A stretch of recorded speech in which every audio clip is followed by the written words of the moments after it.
À Bienne-les-Apart, la bataille contre le vent a commencé. Les premiers escadrons montent au front, armés de bêches, d'arbres, de râteaux. Aujourd'hui, on est en train de planter une haie brise-vent de 800 mètres de long, puisque ici on est sur un site donc à Bienne-les-Apart, complètement ouvert sur l'extérieur, donc très venteux.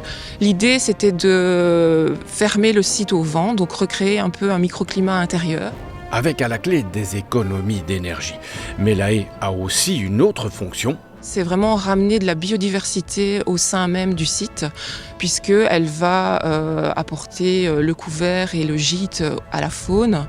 On va pouvoir par après retrouver chouettes ou buses ou autres. 3586 arbres et arbustes, pas un de moins. Les essences ont été choisies dans le catalogue du programme Yes We Plant de la Wallonie.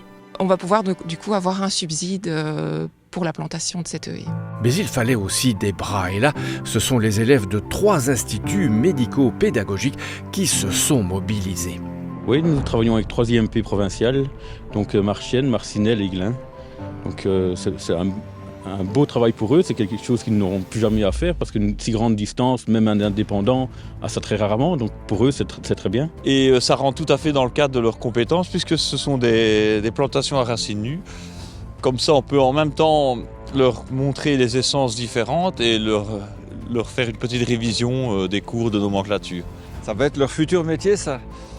Pour la plupart, oui, ils l'ont choisi parce que faut vraiment avoir l'horticulture dans le sang pour choisir ce genre de métier quand on sait qu'on subit les conditions climatiques parfois difficiles chez nous. C'est un métier porteur d'un métier d'avenir et de plus en plus de demandes dans le milieu, quoi. Toi, tu as choisi de faire l'horticulture, hein. Pourquoi? Parce que j'aime bien la nature et ça fait du bien d'être... S'il n'y avait pas d'arbres, ça serait dur la vie. Et les plantes et tout, moi j'aime bien.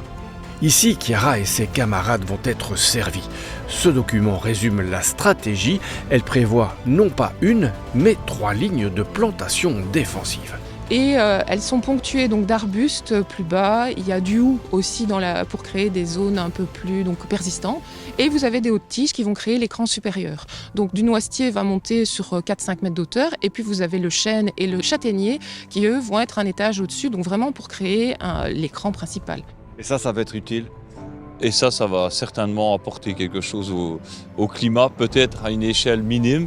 Mais si tout le monde met la main à la pâte, c'est le but, c'est d'essayer de faire participer le plus grand nombre de personnes. Dans quelques années, la muraille verte aura atteint sa maturité.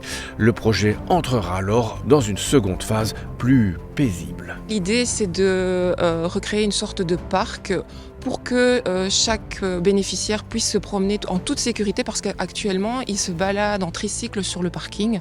Entre les voitures, c'est pas des plus indiqués. Donc l'idée, c'est de créer un parc paysager. Et celui-là va être géré en éco-pâturage.